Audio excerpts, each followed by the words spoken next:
So this is pretty interesting. Let me show you how the fire started in my Gia in the trunk lid while I was welding.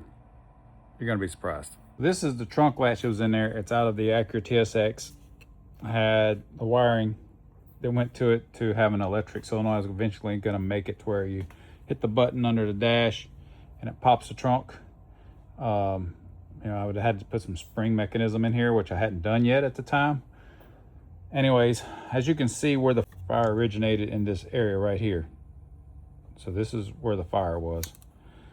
I thought it was the solenoid for the latch itself. I thought the solenoid was located right there because you can see the wires right there going through there that burn up. And turns out that's what's there, believe it or not.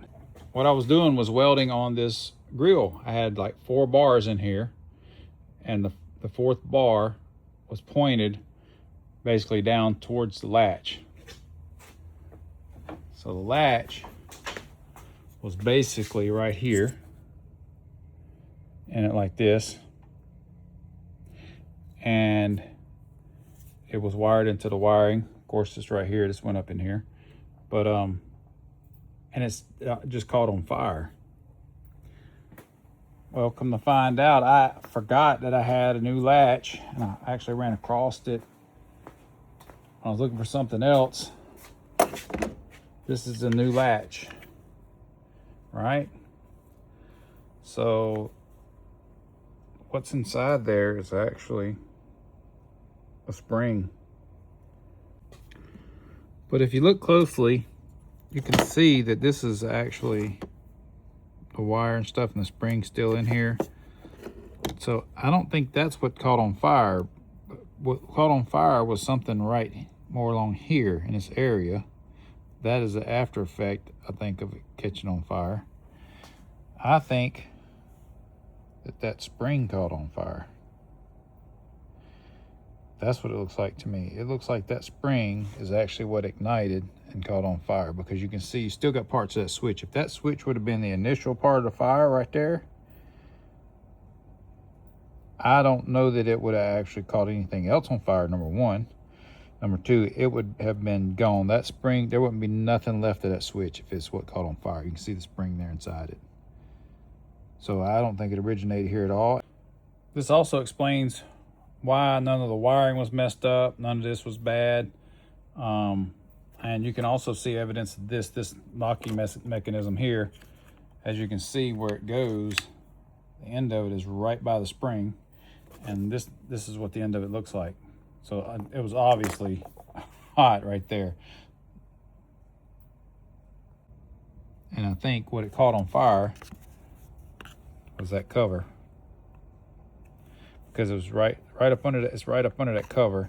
So I think that spring got super hot, caught this cover on fire, and that's what you see here, all the damage from. Pretty interesting that the antenna on the grill is what happened, and let me show you something else too.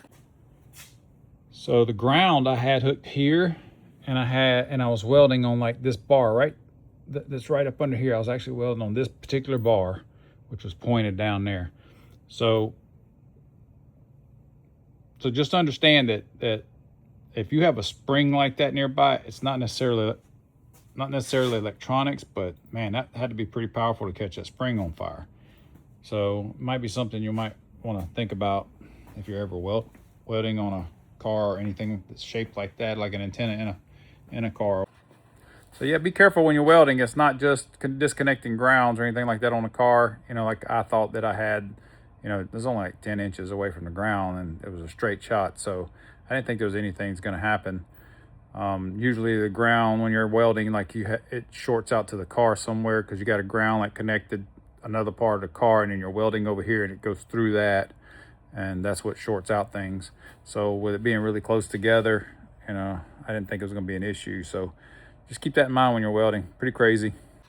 So what you might not be aware of when you're welding stuff like this is not that you might be creating an antenna, but the newer welders, the reason why they're so compact is because they're frequency welders.